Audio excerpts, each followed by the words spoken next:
we've got a full 40 minutes for questions and comment. And I only wish that my parliamentary colleagues were so disciplined in their control of their speaking time. And I should mention, we have Jeremy Corbyn, Louise Ellman from the Labour Party here, Jenny Tong from the I was coming. I was going by party. Yes, we have Lord Shane from the Conservative Party. Who else? Yes, of course. And we also have Mark Durkin from the SDLP Party. So we are well represented. I will give the opportunity, if they have to leave, because parliamentarians have always been 5 places at once, I will give them the opportunity to say something first, but that's the only way they're discriminating, and I will come on to that in a second. Second thing I would say is, we've had 4 fantastic contributions here, and I would say, and I'm not going to embarrass myself in front of Mark, because I say this as an English person who grew up listening to the music change about Northern Ireland during the time that I was growing up. And what I think we're hearing now, partly as a result of the Arab Spring, and I heard it in a lot of the contributions tonight, particularly in Anas's, we're hearing an authentic voice from Palestine and from Israel now, which was suppressed by so many sectarian voices previously. And the outside world, the people who did not engage, are hearing that for the first time. So I'm sure you must be very stimulated by what you've heard and very enthusiastic. I would ask you, however, to keep your comments or questions very brief, because we'll get more people in.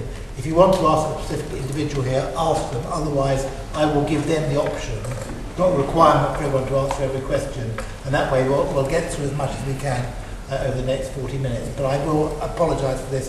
If any of the parliamentarians want to go first because they're leaving, then I will ask Lord Sheikh, I'll ask Louise, and I will ask Jenny to go first.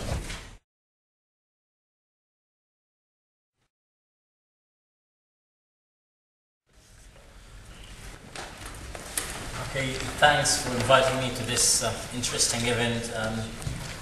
After hearing all these talks, I feel myself put in the corner. I don't know what to say because they have said everything in English. And it's the hardest mission for me to recap or to recollect what is left on this issue.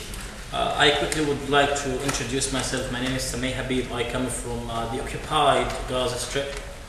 I came to this country nearly 3 years ago, directly after the war. I have witnessed the massacre and the insult that the civilians in the Gaza Strip have encountered. I myself rescued many people who were injured or were bleeding, and you know all the rest. You've seen everything in the TV. I don't want to remind you of every single detail today. I don't want to describe myself more. Our friends here said many interesting things, and I felt that there was very focus some kind of speeches on the issue of Palestinian division, although I feel it's not the problem here, because I myself always consider the Israeli side is mostly to be blamed for what is happening, and this is not through only like a viewpoint or something, but through the political process that took place from Oslo Agreement till now. I remember when the Israelis have withdrawn from Gaza after Oslo Accord, I and my sister went to celebrate in the streets and to wait for the Israeli soldiers. And from that point, I started to be engaged in politics. I was around 8 or 7 years ago, 7 years at that point.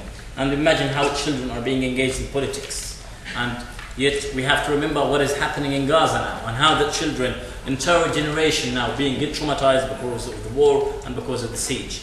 My sister and I, as I said, celebrated this so-called peace, went out in the streets, were happy, and later on I started to follow up the news, especially the Israeli TV, the Channel 1, where there was an Arabic news bulletin in every day. So I was following up, oh, today there is a session of negotiations here, oh, peace talks here and there. And then every time, it was the Israeli TV. I noticed, I was a child, that the Israelis in every time were manipulating and we're refusing, okay? Starting from Peretz, directly after Rabin, following with Netanyahu when he hindered the process of pulling out from Hebron, and also declining Israel to free the Palestinian detainees. There were around 5,000 times, and many other things. If you want to go to Oslo Accord, and within these years you will see many violations done by the Israeli side. Where are we now? I guess as a result of what just I told you, I believe we are in a mess. It's a political mess, and it's a humanitarian mess. It's a political mess. Again, it's not because of us Palestinians. Seemingly, we are not here to victimize ourselves. We are the victims, and it's very clear. We are the victims. Where are we now again? We are in a mess again. As I said, Israel is all the time refused what has been put in the table. Many times, we follow up the news. And the very ironic thing, if you follow up the news, and if you just go quickly to the history of the peace talks, you will find the issue of, or the strategy of the pretexts being used by the Israelis. You have Palestinian military factions. You have Fatah, you have Hamas. This started with Arafat by saying he's not a peace partner, and then they have moved to bring Abu Mazen in a way or another. I believe that Abu Mazen was brought by America and was put in his position by America, okay, and then he's now being against them as the way, as they say. Also, they brought Fayyad. Within these years, Hamas came. They said all the people there were obstacles, including Hamas. So, in every time, in every stage of time, they were saying there is no Palestinian partner. But there was a partner. We had Abbas, we had Arafat. Why didn't give them peace if you are that interested in peace? Why? I really need a question from, an answer from an Israeli. Why, if you are interested in peace, why you didn't give Arafat or Abbas peace? Because they were the most maybe simple people to negotiate with, not with Hamas, as you say. How do I want things to be in 20 years' time? I guess it's very hard as well. I don't want to repeat what they said. Okay, free Palestinian state, independent Palestinian state, free of settlements, free of settlers, okay, full sovereign state, not the Obama's state, the contiguous Palestinian state where we have a tunnel between the Gaza and the West Bank. We need a full Palestinian state, full sovereignty, full control of the land, full control of the borders. We need the refugees to be back. If you want to build a real Palestinian state, then you have to bring all these issues and to address it. The very problem that we have is the Israelis and their procrastination. Whenever you want to come to speak to the Israelis, they procrastinate the most important issues. The land, also, and the refugees. They, okay, let's just delay it for the final resolution. And it will never come. And that's the reason that we will never have a solution. If you follow up again the news, and because I'm a journalist, I'm just following up the news, you will see the Israelis, how they were manipulating.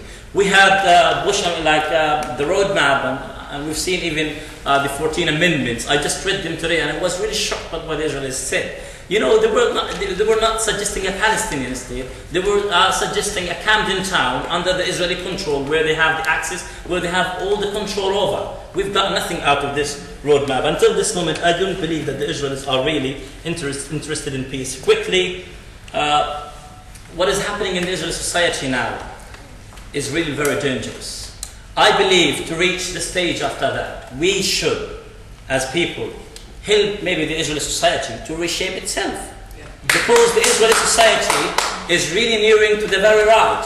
When you have Eli Yishai as a deputy prime minister and a minister in the Israeli government who's taking his orders from the Bible, or let's say Ovadia Yosef, the greater Hacham in Israel, the greater rabbi. So what do you expect from this? Do you expect peace? When you have Avigdor Lieberman, the Israeli government, representing it in the international stages, what do you expect? Do you expect peace?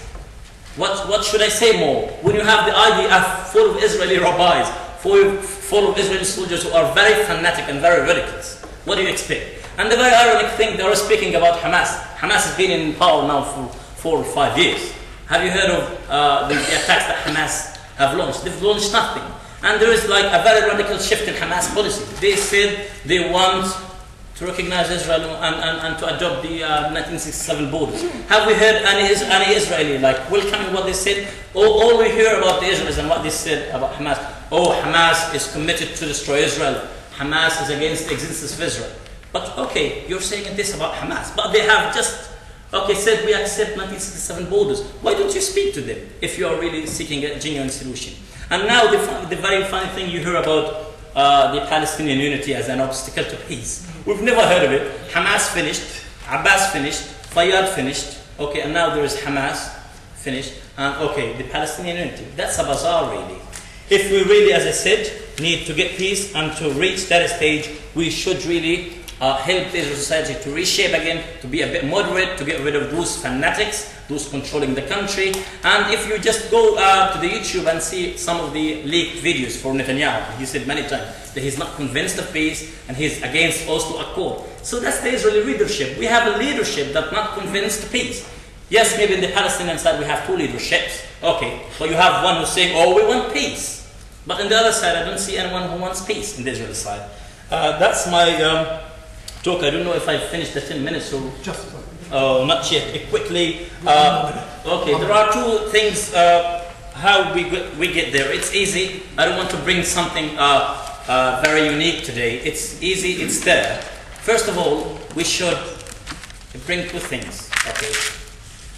The political formula, which is ready. We've got the international codes, we've got the United Nations resolutions. We should oblige Israel, boycott Israel, pressure on Israel, the way we could to stop the Israelis and to let them be convinced by the idea of peace. As far as we just leave the Israelis, they will do more, because I believe Israelis and the state of Israel is a lawless country above all laws. When Israel have violated many of these United Nations resolutions, I don't believe that Israel will be convinced to make peace. I believe that we should bring Israel to agree on all these resolutions. This is number one. The other thing, we should bring Israel to agree and re-implement, or let's say implement, sorry, not re-implement, because they never re-implemented or implemented things. When it comes to the humanitarian accords, when you see what is happening in Gaza, happening in the West Bank, women delivering their babies in the checkpoints, people are starving in Gaza, people are not able to travel, not having their freedom, then we should oblige Israel, before even the political accords, to commit to the 4th Geneva Convention, especially the Article 31 and other articles. We should really ask the Israelis to commit to those two things before reaching any peace. This is my quick talk. Hopefully we'll have questions later on, and I'm sure maybe many Israelis here are upset, but don't be upset. That's the fact. That music, we should, as the Americans say, face the music. And we should also deal with two facts, or one fact, realities on the ground. You say that there are settlements, realities on the ground. You tell the Palestinians we have to deal with it. Okay, but didn't you notice something I just finished less than a month ago? Didn't you see a new facts on the ground? Didn't you see the Palestinians trying to go back and return to their homes? Not in Syria, because there is a problem now in Syria and they will say, oh, okay, the regime is trying to cover up. But you've seen them in Lebanon, Gaza and the West Bank. They all try to go back. That's a fact on the ground. How will you deal with it? That's the question. Thanks.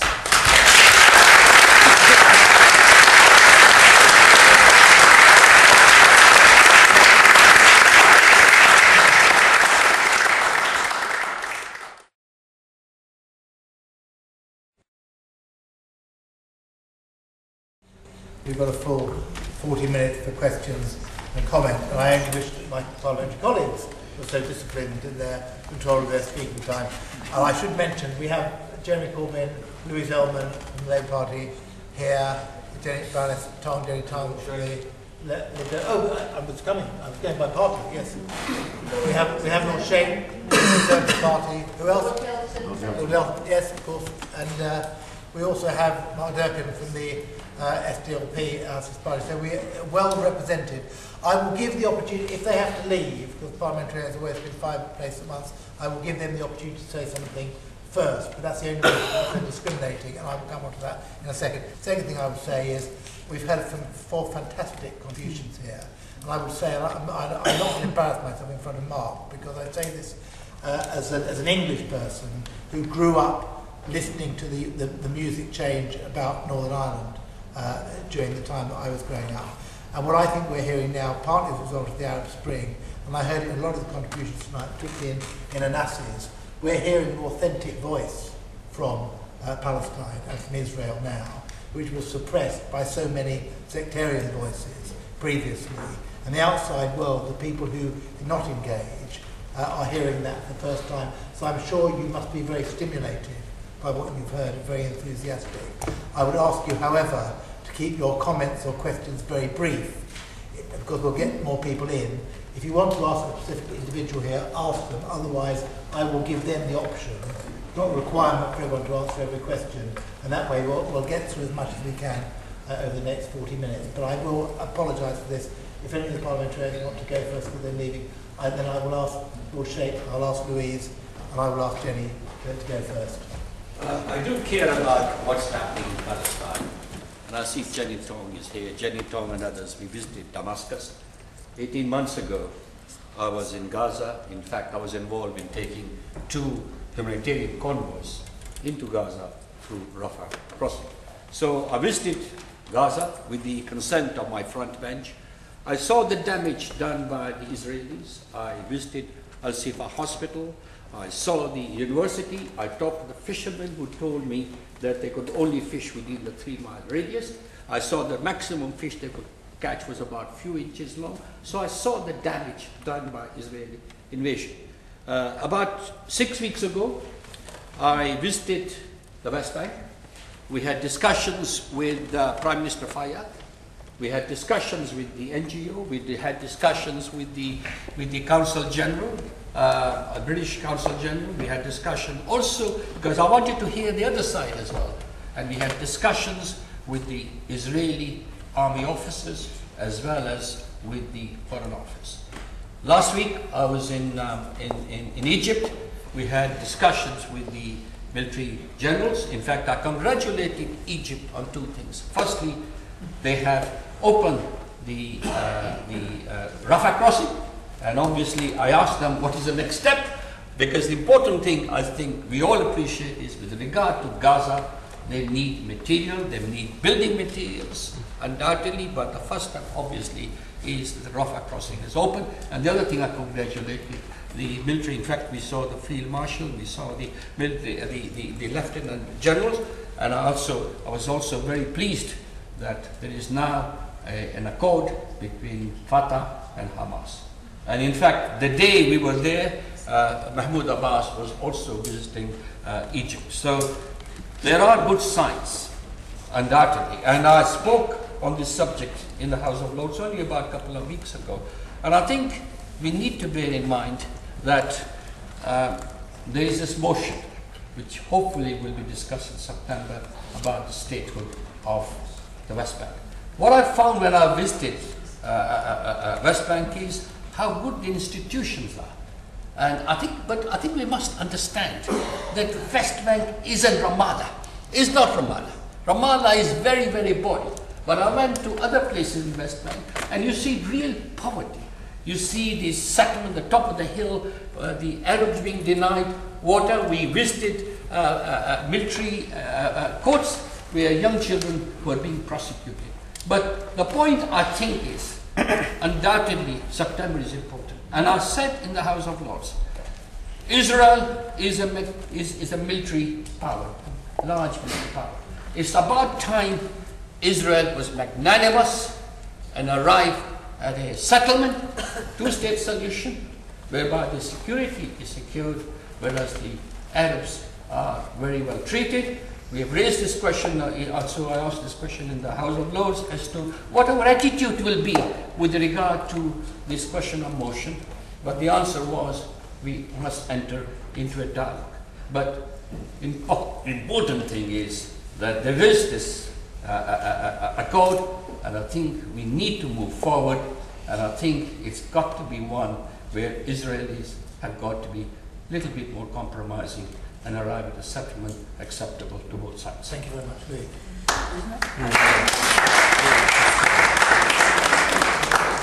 A lot of what I've heard, it is very inspiring in looking ahead to how things could work in the future.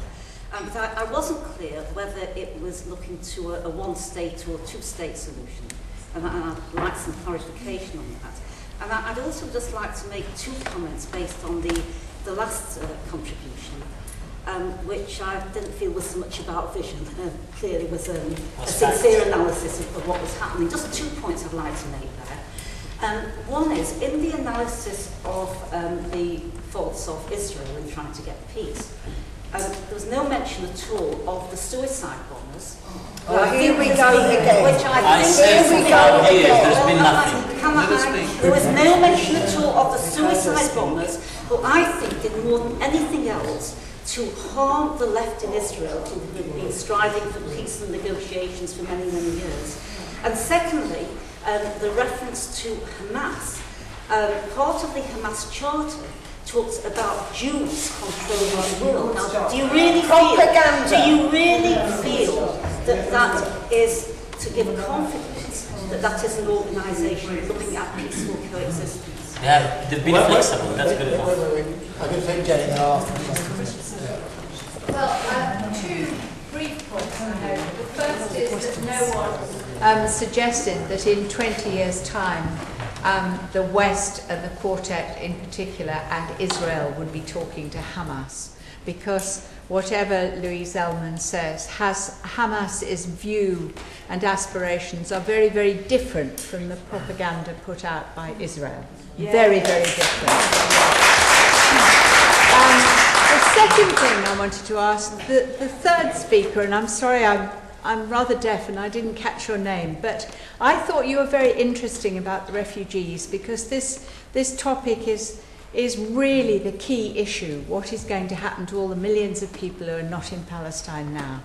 And were you envisaging a sort of Palestinian model like Israel, where everyone belonged to Palestine, everyone had a Palestinian passport, whether they lived in America or England or anywhere, and had the right to return to Palestine, but would not necessarily do so? I just wanted you to clarify that, because it seems to me that that really is the model we should be thinking about, because I think there are a lot of Palestinians who probably wouldn't want to go back and live in Palestine now, because they've lived somewhere else for 2 generations, but they would like to be able to visit. Could you just clarify that? I'm going to ask all 4 contributors if they want to respond to any of that. I passed a note saying where are the questions. I would prefer questions, but I'm not going to stop people making comments. All I would say is don't follow the bad example which we set and talk for a long time. Be as brief as you can from now onwards. But I'll ask first of all, does anybody want to respond? Well, just in terms of the 1 state or 2 states, I think I mentioned that rather than focusing on exactly the precise solution now, I'm more concerned with how it's going to be implemented. Because I'm not really interested in a 2-state solution where I can't travel to one side or the other. And likewise, I can see there could be many problems with the 1-state solution. Another thing is I recognise that suicide bombers weren't mentioned here. And I think it is important to recognise that the Israelis do have a narrative, and yes, it can be legitimate. And I think at the same time it's important to recognise this does not delegitimise our narrative, and in terms of our suffering and everything else, it's still there. But I do think that it would help us in terms of me as a Palestinian dealing with an Israeli to come to some constructive solution if there was an acceptance of suffering that is on their side as well as suffering that is on our side.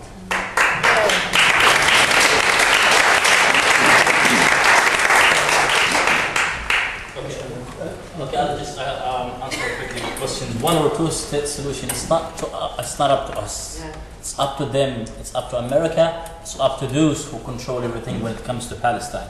Hopefully we would have our own state, independent state, refugees back, and all the things that we have, as I said earlier, a sovereign Palestinian state. In my view, I don't think this is like applicable at all, due to the facts, as I mentioned earlier. Suicide bombers. There are many sources of news. If you just watch something else, maybe not the BBC or something else, you'll find something similar, really. What you said seriously is making me upset, because I only just hear this being said by the Mark Reagan and the Israeli foreign ministry, repeating these suicide attacks and suicide. Didn't you know that since years we don't have suicide attacks? Didn't you know that in a 23-day time, Israel have killed more than those who were killed in the suicide attacks in Gaza? Yet no one speaks about Gaza. We're the same. We speak about the suicide attacks. The other thing, what is the reason for this suicide attack? Let's go back. It's Israel. When you kill those people, when you starve those people, what do you expect out of them? And I'm here to warn you, sadly, that there would be another generation that's very traumatized and would be maybe carrying more, as you say, terrorist attacks. And Gaza is resistance. It's something else, the way you describe it. But what Israelis are doing and have been doing for years now would be reflecting in the next 20 years. So I don't want to be very hopeful as my friends here, because there are other things that have not been read in this meeting. So I hope that would be no more violence, but I'm not very hopeful about that. Hamas and its charter, again, Hamas said something in the 80s, like late in the 80s. But haven't you heard the stance of Hamas these days? They've changed. They said we accept 1967 borders. That's a radical shift, guys. Why don't we listen to that? Why don't we speak to Hamas? I know many people here, many MPs or parents have been speaking to Hamas, and they've got good news from Hamas that there is a possibility. And many politicians in Europe said that we have to speak to Hamas. Why don't you speak to Hamas? They've been flexible now, and I guess it's time to speak to them. Thanks.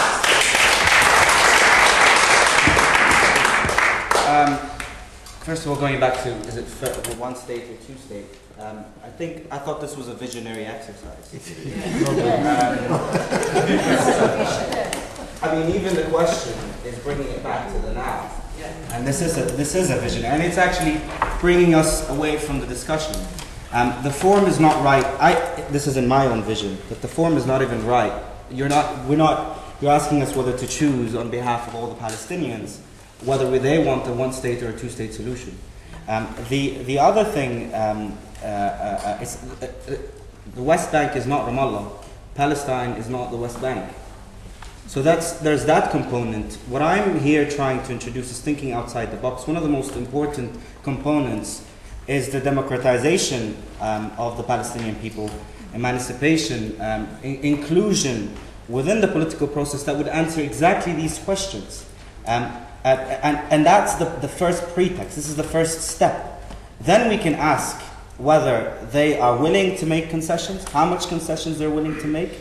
Are they willing to come back? Under which conditions are they willing to come back? But it's the process, and this is the most important aspect, is starting the right process and asking the right questions. If we get embroiled about these things, about the now, then we're not able to actually think of what's going to happen in 20 years' time, which what I thought this is all about. Yeah.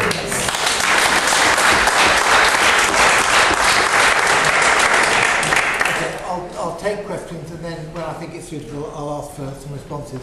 Can I ask you to think, we had a slight diversion, to think about what the contributions, and for you to ask questions to the four people here, to drill down a bit more into that. Okay, I'm going to try and get everybody in, so I will go methodically, and I'll start gentleman here, gentleman here. Thank you very much. My name is Faisal McDarry. I'm a Palestinian novelist. I just want to congratulate all four speakers because I thought Elizabeth gave us a vision. Uday gave us a real democracy. Thank you for that. Enes gave us hope. And you gave us a reality, the truth. And I'm very grateful to you for that. I'm particularly interested in your vision. Can you perhaps more specifically tell me when you wake up on the 1st of January 2031, I'll be 83, so I'll still be around. When you wake up on that, I was born at the same day as the State of Israel, and my aunt spent all my childhood bashing me on the head on my birthday and saying, see what you've done? It took me 63 years to find out it wasn't my fault. But on that morning when you wake up, what is it exactly you want to see? Are you able to say, or is it too early, within the context of trying to think out of the box? You're not going to make decisions for others, I know, but for you, what would you like to see? Well, I'll be 46, and that's scary in itself. You think 83 is not scary? What I would like, as I said, would have the choice of whether I actually can go and live in a Crete. I don't want to say that I will live in a Crete because I can't make decisions 20 months, let alone 20 years into the future. This is something that we've been working on, and our village is quite significant in terms of the fact that we're actually able to go back and visit, and we're the only village that actually won in the Israeli Supreme Court. So I would like to be able to live there rather than just visit the church and bury my family members in the cemetery there. I would also like to enjoy a more equal coexistence in Jerusalem, because on the surface, Jerusalem appears to run as a normal city. In many aspects it does. But for example, my neighborhood, Bet Hanina, does not have the same sort of standard of life that other areas in Jerusalem have. So for example, if there was an accident, then the ambulance doesn't come that often. So a teacher in my mum's school got ill and waited more than half an hour for an ambulance. When our car was blown up, the police didn't want to come, we had to bribe them. Also, I like street lights on the street when I walk there. I mean, basic, simple things as well. I understand this is difficult, and the reasons that this doesn't exist, partly because us as Palestinians refuse to participate in the council, which would be accepting our Israeli sovereignty. But I hope that at some point in these 20 years we can come to a resolution, if not for the sake of anything, but for the sake of the people living there. Also, I hope there would be no more house demolitions. It's quite a common thing for me to wake up and find one of my neighbour's houses being demolished. And for most of you probably know that more than 95% is not to do with terror, but building licenses. So in those sorts of things, I hope there will be a change. Another thing that I don't want to change, because we talk about what we want to change, but we rarely talk about what we want to keep the same until it changes, and then we want to change it back. But what I'd like to keep the same is that my access and my freedom of movement within Jerusalem itself. I hope that more people, rather than just Israeli Palestinians and slightly other people, would be able to enjoy this.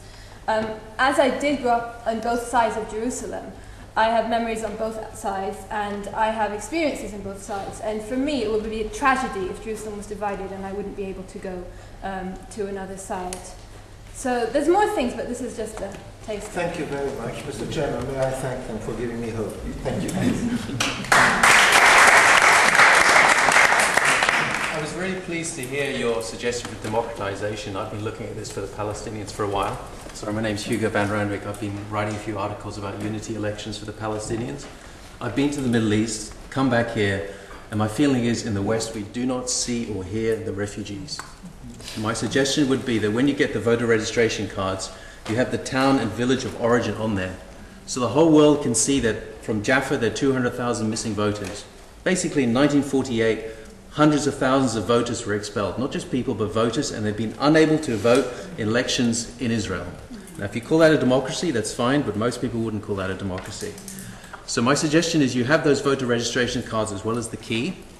As you know, Americans, they like statistics, like baseball statistics and things like that. You need to show them the facts of what's really been happening all that time. I've spoken to the Central Elections Commission in Ramallah for the Palestinian elections. They have the money, they have the skills, but the Palestinian politicians will not give the go-ahead for this. You'll need to do it yourself. I've spoken to a number of electoral materials companies. One of them is prepared to come to a Palestinian conference, if you want, for free, no obligations, and demonstrate how you can actually do this yourselves. You will need to do it yourselves because the politicians in Palestine will not do it for you. So I just wondered what you thought about organizing it yourself.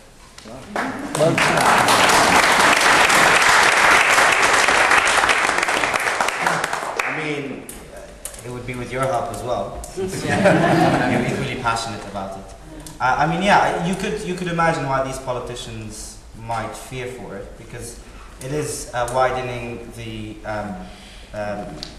the legitimacy, all the questions of legitimacy, and that they've probably monopolized for so many years. I'd be interested to see not only that, to explore how can technology as well help in the whole process. And how you refer to the map, but also how we'll be able to actually track Palestinians in the diaspora. And we're talking, and not only that, there are lots of questions about who is to be included as well. Are we talking about the model of if your father is Palestinian or if you can trace it back? But you know, these are all exactly to the point. These are the questions. That's why when I said in the vision that there needs to be 2 years of actual deliberation. Whether I could do it myself, that's something that I'll need everyone's help in, because it requires a lot of input, and it's not an easy task. Thank you. Who else? Someone here, the lady at the back. Yes. Hi, my name is Jamal Saad, and I'm a refugee like you guys. I feel Lebanon, and thank you so much. Could you speak up? Thank you so much, all of you. I think democratization is a great project, and we Palestinians are well known of our democratic participation. I don't think the world needs the Palestinians to be democratic, and the experience of election, free and fair election in Hamas has been rejected by the whole world. I think between all of you, we all have ignored the role of the international community in implementing a solution. I don't believe in solution, because problems you can't find solution, things are evolve and progress. So what we really need to do is ending the occupation and finding a just solution for the Palestinians, whole refugee and not refugee. That's my point. How it will happen, my vision, it will be in 2 parts. Or to put great pressure on Israel, because I don't think Israel, I agree with you, but we can't blame Israel in all the problem of the conflict. We need to put pressure on the Israelis to agree on peace solutions. That could happen by international community pressure or through a regional war, which is, I indicate, is going to happen soon. Thank you so much. Lady back. Sorry, I'd like to mention, I'm a Bible believer, and also I'd like to mention something that was in the Quran, because the covenant God made with Abraham, his oath to Isaac, he confirmed it to Jacob, for statute to Israel as an everlasting covenant, saying, to you I will give the land of Canaan. I'm sorry, I'm going to stop you. I really want to give you some tribute. Well, I just want to say about the Quran, it's also in the early days, before Muhammad went to Medina, in Mecca, he also says, let the I don't think in the children 15 minutes we've got left we're going to get to there. That's okay. Let me, gentleman there, and the lady here. Yeah. Good evening, my name is Otto. I'm obviously Israeli. I'm part of the... Sorry? My name is Otto, I'm obviously Israeli. Why do you say obviously? Because of my name. Well, I don't know any Israelis. Okay, my name is Otto, I am Israeli. Sorry. I'm part of one of the only Palestinian-Israeli comedy troops in the world. I completely agree with the lady on the left. I congratulate you. I feel almost inspired by what you say. Thank you for that. But as a Jew, I would like to ask, you know, we always ask, who's a Jew? And it's the first time I heard this argument about, you know, a general democratic Palestinian. Not that I'm against it, I'm just interested in what you think is, who's a Palestinian? You know, your kids in 20 years will be brought up here, as was loads of Jews in the diaspora, you know. We are a refugee people as well. So just in kind of mirroring the same question, I'm just intrigued with what you have to say. And just before I sit down, I entered politics when I was 8, when my godfather died by a Palestinian bomb. So I very much understand where you come from. But as opposed to what you think, I agree with some of what you said. I don't oppose everything what you said. I think there is a room in change of what Israelis feel and think and what Israeli society is. The question is how we do it. That's our question. But my main question is, who is a Palestinian in 20 years? Okay, well, a Palestinian in 20 years' time is a Palestinian who's enjoying freedom, who's, let's say me, my children, or living in Gaza, enjoying the breakfast in front of the beach, going to the airport, flying into the Dead Sea, having a swim there, and then taking the car, going to Jerusalem, enjoying the old city there. That's what I would like to be in 20 years' time. That's the freedom. That's the Palestinian. We need a freedom. That's the key thing we see. Freedom. It's enough. We are in the 21st century now, and still we are the only country that not enjoying the freedom. Isn't that enough? We don't have freedom. There's nothing left more. As I said, I would like to enjoy freedom, move freely, and have all the refugees back. Those refugees should have their own word. If you want to solve this issue, the refugees should be back. They should be asked. They should, their words should be taken in consideration. Thanks. Do you want to? Would you like me to answer that? I mean, it's definitely part of the deliberation process that needs to take place. I hope that your question is not rhetorical, in the sense that you're asking, it's not even possible to actually do it, because it's not. Okay. We've been, you know, arguing within ourselves, who's the Jew? What's a Jew? Okay, yeah, no, so we don't know the answer. But no, fair enough. I guess lots of points, it's open for discussion is the answer, in a democratic fashion, or at least lots of contributions. But I think the gentleman here on the left actually suggested going back to the maps. Is that right? And tracking it down per village. You've got Sameh-Habeeb here who's done a lot of work. It's all so, the UN records. There are initiatives to actually do that, but the whole purpose of it is to capture the expulsion, or let's not go into, but what happened in 1948 is to actually give them back some of their rights, and it would be targeted towards that. So any solution or any definition of what is a Palestinian would be aimed at this group and at the Palestinians. Thank you. I just have a short comment to that, which is that I would consider a Palestinian for this purpose to be anyone who could trace their heritage back to 1948. And I also think that the question is interesting, and there's a difference between the political question and the identity question. And as a political question, I think that the 1948 time should definitely be the time. And I don't think that I wouldn't worry about the fact that this could be a great number, because compared to Israel's policy, which is that any person of Jewish descent can come and make Aliyah, and that's quite a large number, considering people can even convert to Judaism. So in terms of that, I would adopt a similar policy in reverse. And then the identity question is something that, as a Palestinian community, we should have within ourselves. Right, I'd like to...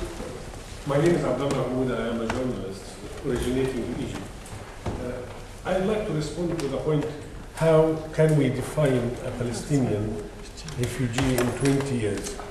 Is it much easier to define an Israeli citizen after 3,000 years? Anyone else on this side? Yes, the gentleman back there. Yeah, two things. First, thank you for putting this event together. I would like to answer the gentleman your offer, and I think that it's very relevant. Palestinians are the indigenous people of the land, as opposed to the foreign settlers. So it is very natural for a Jew or for an Israeli to look for racial orientation, but this is not what Palestine is all about. It's the complete opposite. I hope that you understand it.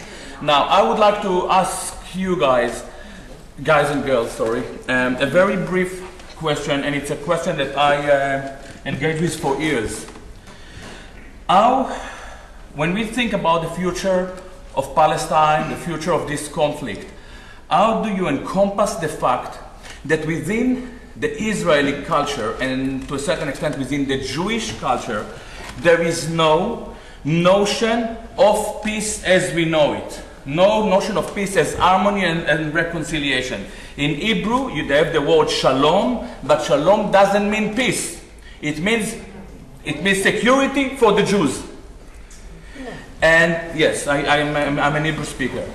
And this is a question that we must address, because if we don't address this question, there is no point even to start to think about reconciliation.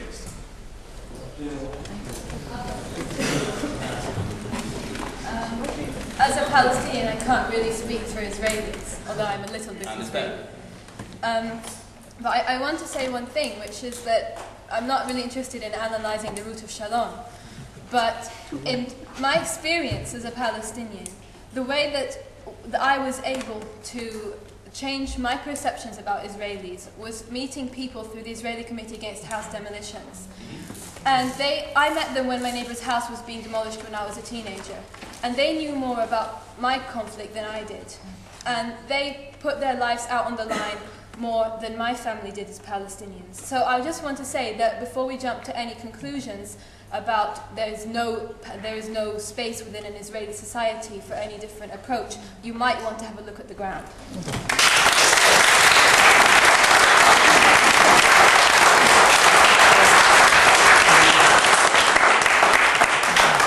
Thank you. Bill Marsh. I'm a professional mediator, and so I probably look at this in a way differently, but I spend my professional life immersed in conflicts, and by definition, therefore, with the leaders of whatever the factions, businesses, religious groups, whoever they are, and the quality of leadership I find on a daily basis, a weekly basis, to be crucial to the outcome of any discussions. And I'd like to ask you, as, if you like, young actual or potential voters, what qualities in leadership on both sides of the divide do you think will take us all from where we are now to where you would wish to be?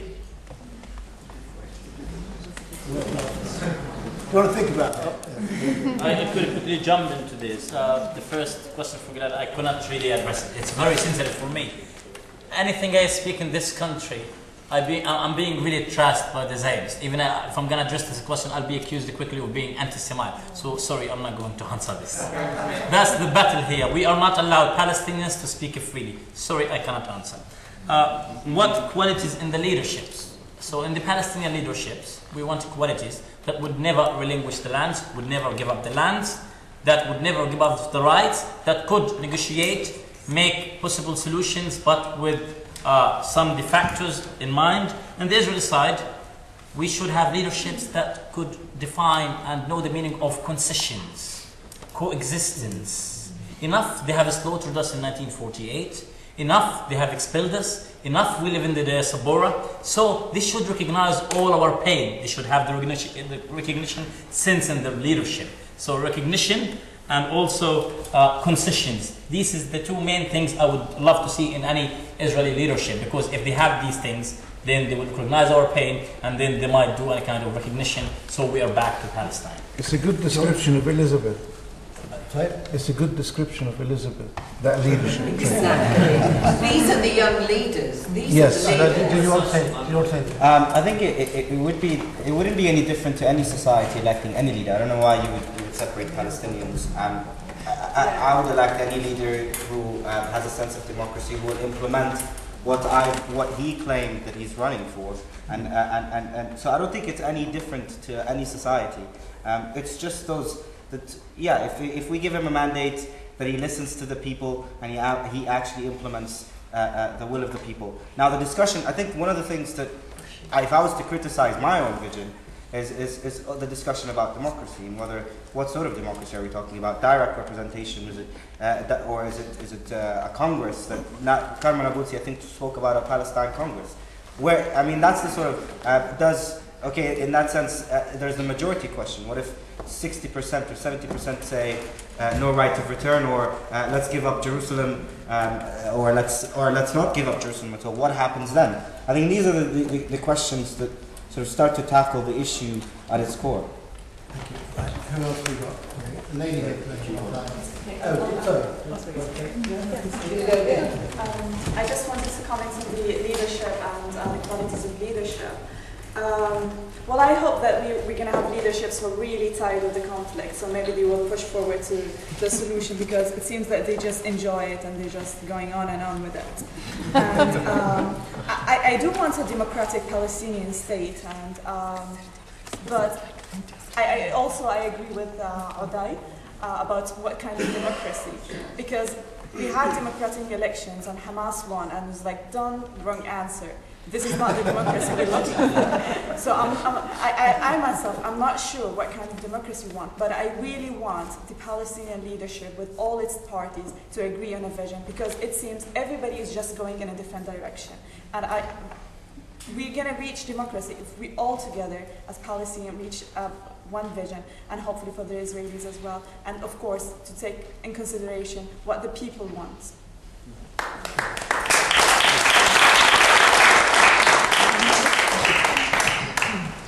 My name is Tahrir, I'm from Iraq. And of course, Palestine for us, all of us in the Middle East, is very important because there are repercussions. You know, as you know, there are lots of people in the Middle East, and I'm one of them, that the war in Iraq was for Israel. The question on follow-up on leadership, I read this in several places that Israel was admitted to the UN on two conditions. One is to repatriate the refugees, and two, to internationalize Jerusalem. Considering that Israel hasn't done so far, is there any hope in Israel complying with international law? For me, the ideal thing to see is to see an Israeli political leader saying Israel will comply with international law. I'd be really happy if somebody says that. You know, a quick comment on this. You know, if you follow up the Israeli politics, you will find some kind of hypocrisy. Political hypocrisy. For example, when it comes to like a sex scandal for a leader here or there, or money scandal, you will find them, bringing those leaders to the court, and then we'll see the Israeli propaganda, look, it's the only democracy in the Middle East, it's the sole democracy. But when it comes to international law, they are turning their backs, and that's a problem that we're having in Israel. There's some hypocrisy there. The other point I want to make very quickly is that if we're going to condemn extremists' thinking within the Palestinians, and let's at least condemn extremist thinking on the Israeli side. Have a look at the Quds Charter, which talks about greater Israel, and talks openly about we should have deported all Palestinians. You know, this is a normal discourse that comes out. I have friends, Israeli peace friends, and one of them emailed me to say to me that Netanyahu stood up in Parliament in Knesset and said, when September 11 happened, oh, we missed this opportunity, we should deport about 3,000 Palestinians, while the world was busy with September 11. Yeah. This is a kind of behavior that you should condemn Thank as you. well. That's not really a question of time, but thank you very much. I just had a quick comment regarding international law, which is that another problem with international law is that the state must sign up to it, which gives states too much leeway. But another thing is that international law itself is a tricky subject. In terms of, if you consider the war in Gaza, there were people who recognized international lawyers who were saying, well, perhaps it's proportionate. So I don't think we can point the blame entirely at Israel in this sense. And the other thing is that law in general, it doesn't just come from the sky, as many citizens would like to believe, and is inherently just, but is meant to reflect the morality of the people. And when you have a law which is supposed to represent every single individual on the planet, I find it hard to see how this can actually take effect. And I believe that's part of the reason that international law isn't very effective, not just in Israel, but in other countries as well. Okay. I'll come to Jeremy Corbyn, lady here, this young man over here. We've got a few more minutes. So thank you, Andrew. Very briefly, first of all, congratulations on putting this meeting on. And having the voice of young Palestinians is fantastic. And I wish that those voices were heard more all around the world as well. And also in Palestine. A vision of what the situation could be like in 20 years' time, my hope would be that it would be a land with no walls, with the watershed out, with travel restrictions a thing of the past, and an understanding of the history, and the refugee camps in Syria and Lebanon and Jordan and the diaspora all around the world able to go home if they wish to, but not wasting their lives away in refugee camps. And then you have to think the alternative could be that in 20 years' time we would have more walls, more fences, more military, more surveillance, and two societies, an Israeli society even more militarized than it is at the present time, and even more opposition to the small number of peace and human rights activists in Israel, and a very large number of highly educated, highly intelligent young people in prison in Gaza, watching the world develop through a computer screen of a world they will never see, never be able to travel to, and never be able to be part of. And if people complain about Hamas being elected in Gaza, it's as obvious, it's as plain as a pikestaff that the treatment of Gaza by Israel over the past 20 years was bound to lead to the election of Hamas for two reasons. One is they weren't corrupt, and two, they were seen to be standing up against those that were imprisoning them. And the more I go to Gaza, the more excited I get by the young people and their determination to do something different, the more depressed I get by the way in which the people of Gaza as a whole are treated. You cannot keep people in prison for all this length of time with all this without expecting some kind of unfortunate retribution. Now, I've had a number of meetings with all political parties in Israel as well as in Palestine, and I've spent hours in discussion with Hamas. They're a bogey. They're a bogey to everybody in Israel. But bear in mind, they were elected. Bear in mind, they want to stay with the support of the people they've got. Therefore, they are prepared, I'm quite convinced of this, to make an awful lot of progress. Pillorying them, isolating them, denigrating them isn't going to bring about a long-term settlement or a peace process. The Arab Spring and all the excitement of it in Tunisia, in Egypt and everywhere else also has a resonance in Palestine. And I'll finish with this point. I was in Tunisia in February and I went to a very big rally of people that had been released from a very long time in Tunisian prisons. What was the flag they raised? The Tunisian flag, yes, and they raised the Palestinian flag as well. Because they wanted to see the liberation of all peoples across the region. And so people can come to agreements. Young people in Israel are capable, I'm sure, of coming to agreements with other people. But you cannot continue the illegal oppression, imprisonment, incarceration and theft of resources without there being the most terrible retribution at some point in the future. I don't want to see that. I want to see peace and get it to go.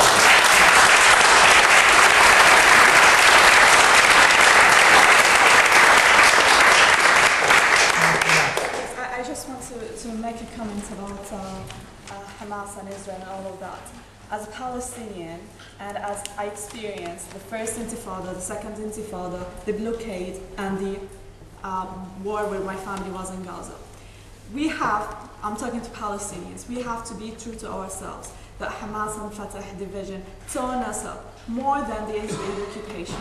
When things come from the inside, it hurts us more. I don't know who was in Gaza, but I was in Gaza during the clashes between Fatah and Hamas, and it was horrible. It was more horrible than anything.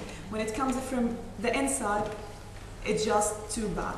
And I have to, yes, we have to end the occupation, and I just said a list of things that, the ones I want, and the things I wanted to happen, which is comes around ending the occupation. But I also want to focus on ourselves as Palestinians, and we have to be true to ourselves, and we have to confess that the division between Hamas and Fatah is a huge problem, and we have to address it before addressing anything else.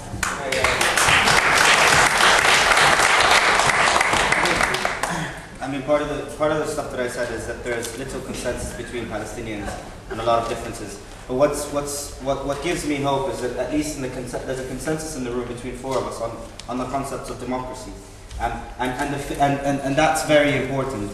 That's definitely a ground where we can take off from. But the other issue is that on the issue of Hamas and Fatah, you have a new generation that feels completely unrepresented by two political factions. And that's very important in this generation and the generation after that. And that's why it's important to actually think of representation in that context. What will happen to these generations who are becoming continuously disconnected from the core issues that they feel very much entwined with, they feel very in tune with, and it's part of their identity.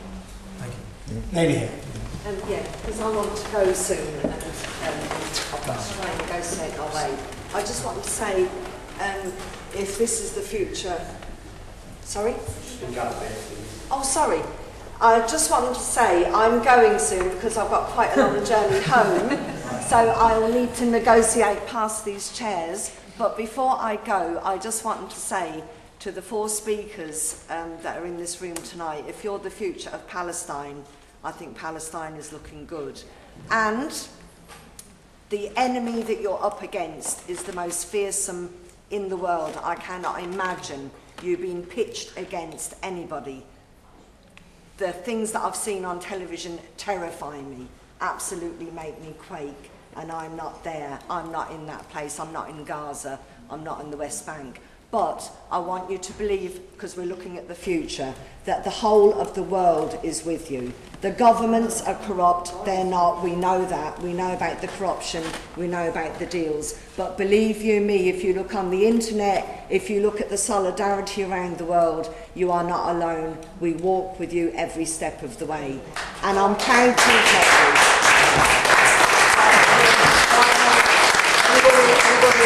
Final few minutes that we have. Yes, indeed. Gentleman here, lady there, lady here, and then I'm going to close the meeting. Thank you very much. Okay, my name is Akhil. I am Palestinian, born in the city of Jericho. I've been living in this country for over 30 years. What I can see is that the Israelis cannot offer peace.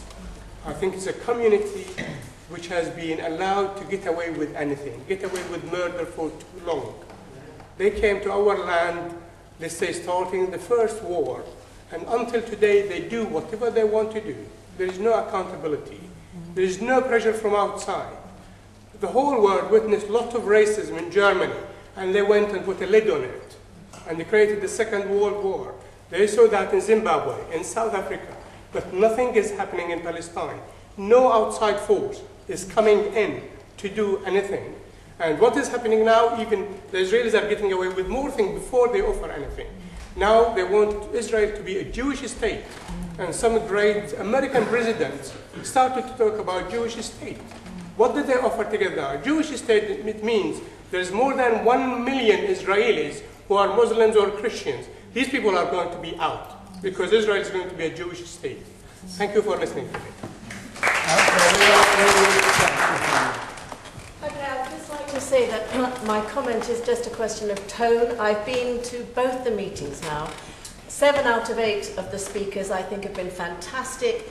I think it's noticeable that most of the aggression and negativity in the room has been from older people, curiously, and tremendously optimistic about the optimism and the vision of the speakers, some of whom are here from last time and this time, and I think we should stay with them, with the optimism and the vision. This is what this is meant to be about, and it's from these wonderful young people. Well, congratulations to you.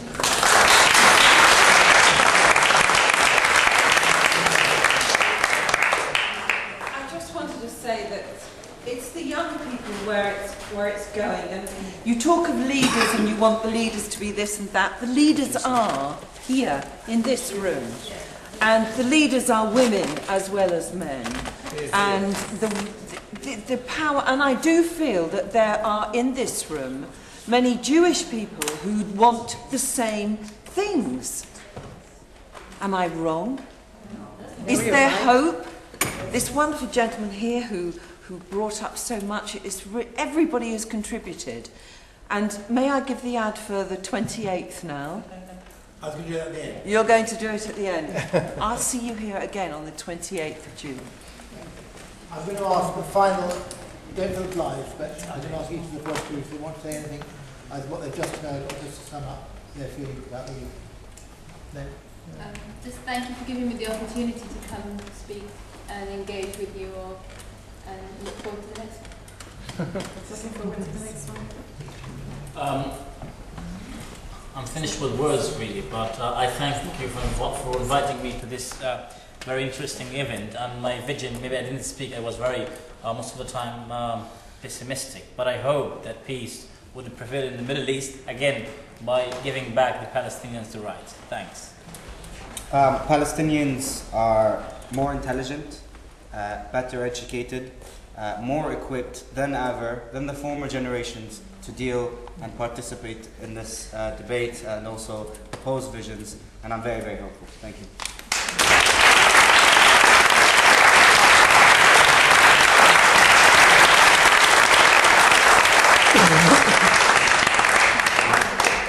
Just 30 seconds from you. My name's Irving Rappaport. I helped to put this event together, and I just wanted to say, I need to speak up.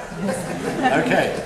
I just wanted to say that, as you can see, it isn't easy talking about the future when there's so much to deal with in the present and also in the past. But I think these four have done extremely well under the circumstances, and I thank them most sincerely. You've done a fantastic job, and I would definitely echo Wendy's comment about them being the leaders of the future. What we are going to do, if I can do the ad, is on the 28th of June, we are bringing together these four, together with hopefully the four of the Israelis that did the last meeting, and we're going to see what happens. It's their agenda, it's their opportunity, and so you're invited to that. Thank you very much indeed.